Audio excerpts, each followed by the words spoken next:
Hi everyone, I am Punya Agarwal, ACC affiliate and co-founder of Being ACCA. In this video, we will be discussing a very hot topic, which is regarding a sequence of your AA and FR paper. There are a lot of students who ask me on a daily basis that shall we do AA before FR, shall we not do it, what are the pros and cons. So let's discuss them, and I'll try and make you understand why it is important to do AA either after FR or together with FR. So let's first individually understand what do you understand, what do you learn in FR and what do you learn in AA. So FR is your financial reporting paper of ACCA, and here you will be learning about your standards, so IFRSs, IAS. So what are standards? Basically, you have different items in the financial statements, and then there are of course standards which govern those particular items. For example, if we talk about IFRS 5, which is for your revenue, so if you have revenue, that is governed by a particular standard, right? Then you have provisions in your balance sheet, then for the provision also you have a particular standard, which is IAS 37. Similarly, for your property, plant and equipment, your not land and building, but the property and the tangible assets that you have a particular standard that governs it. So you learn how these items should be presented in the financial statements, what is the correct treatment of these items in your balance sheet, in your financial statements, and this is all what you learn in FR. Okay, there are a list of standards that you understand in depth, right? And then this is for FR. Okay, and then in AA you learn about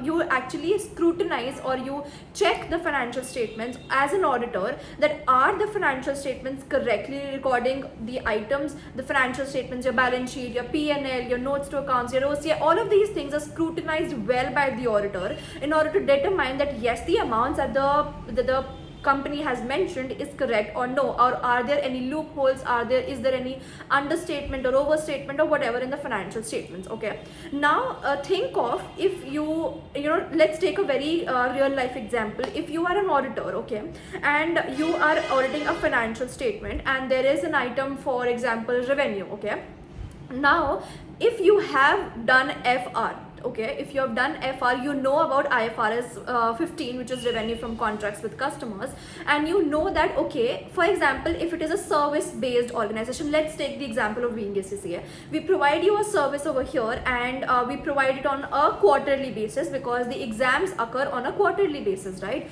So for example, we took the amount of a particular thing, for example, test series, from a student, and the student paid us the amount. Now if I have done FR, I would know that as per IFRS 15, that particular amount, for example, let's take 100 rupees.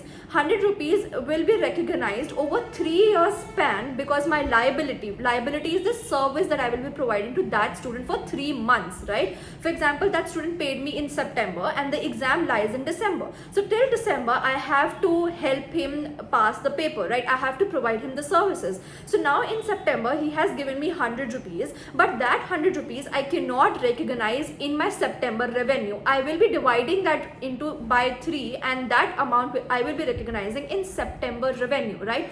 If I am somebody who has done FR, I would know this this particular transaction, how will I recognize it?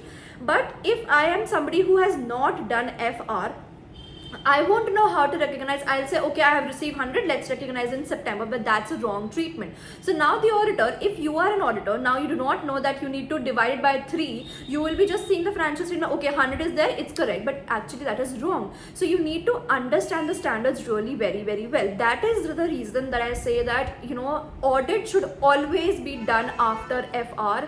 Why? Because you have basic understanding of the standards and how to implement that in your answers. So in audit, you will be taking out, for example, there's a topic called audit risk. So here you will be taking out what statement is understated, what statement is overstated. So if you yourself do not know that why will it be understated, why will it be overstated, you won't be able to write the answers, right? So there are a lot of students who come up to me in my test series and they say that I have not done FR, and of course I can see from their answer writing skills that they have not done FR because they are not able to explain the risk properly or anything in audit, right? So also a disclaimer, these opinions are just mine. Of course there are students who do AA before and then FR later, which is fine.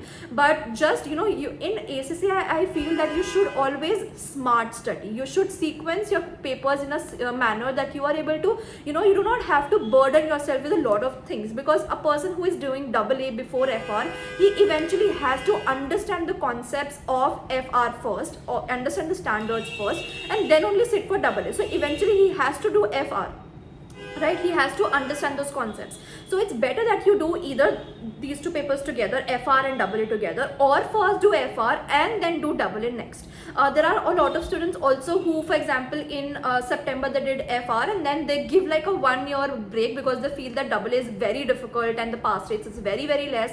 So they do other papers first and then they do AA later. But again, that is a problem. Why? As per me, again, why is that a problem? Because you did FR in September, now you did other papers, and then after 1 year you come back to AA. Now by the time you come back to AA, you have already almost forgotten all of the standards. Now you need to again revise those standards and then prepare for AA. So why not smartly prepare your sequence, and once you know the standards, your standards are fresh in your mind, then do AA. You'll be able to better write your answers also. You do not have to do it twice, right? Do not have to put hard work again. So it's better that you do smart work. And again, as I said, that a lot of students also do AA before FR, but again they struggle with their answer writing skills, they struggle with the concepts also. So this was my take upon why should you always do them together or AA after FR only. I hope that this video was helpful for you. Do let me know if you have any queries.